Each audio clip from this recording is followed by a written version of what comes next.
What's the most disturbing family secret you learned of when you got older? My grandma's sister died when she was 15, hit by a car right in front of the family house. Well, my uncle bought the house years ago and found her hidden journal. Turns out great-grandpa was abusing her and she killed herself. My mom always told me my father had died in Vietnam during the war.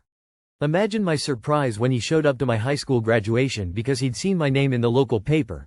I graduated valedictorian and I'm a junior.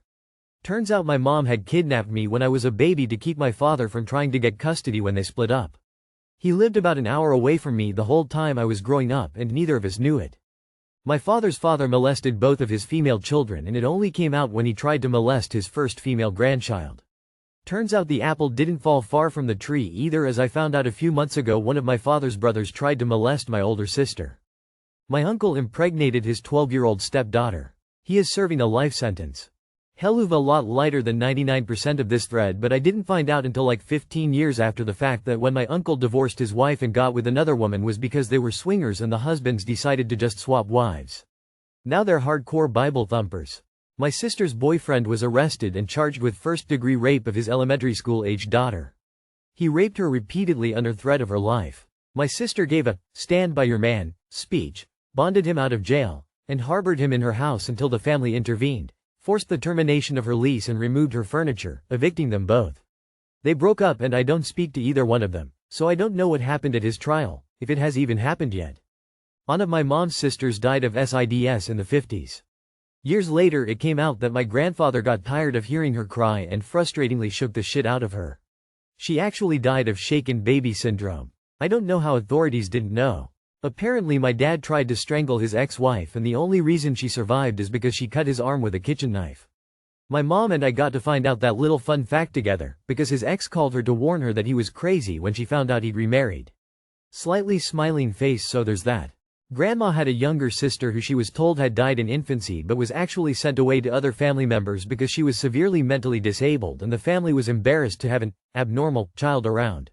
We found her living with some of Grandma's cousins where she was regularly beaten up and even doused with boiling water when she misbehaved and was in her mid-50s then but had the mental capacity of an 8-year-old.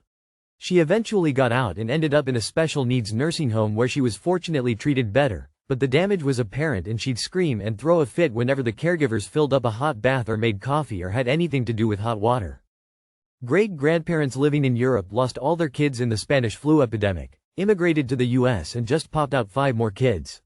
Wild. My grandfather was greatly displeased with his son Roland, who was mentally handicapped after an infection.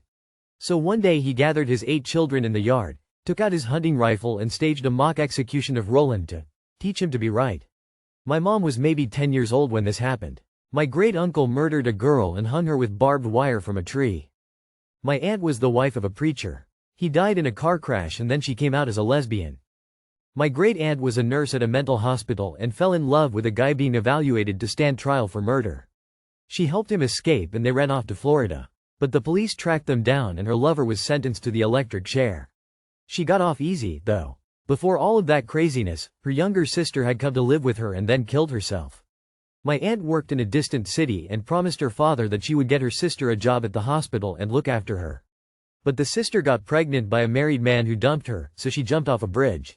I found all this out like 80 years after it happened while doing family research. My 90-year-old mom reluctantly confirmed it. An uncle of mine strangled his own 10-year-old daughter to death after she was raped.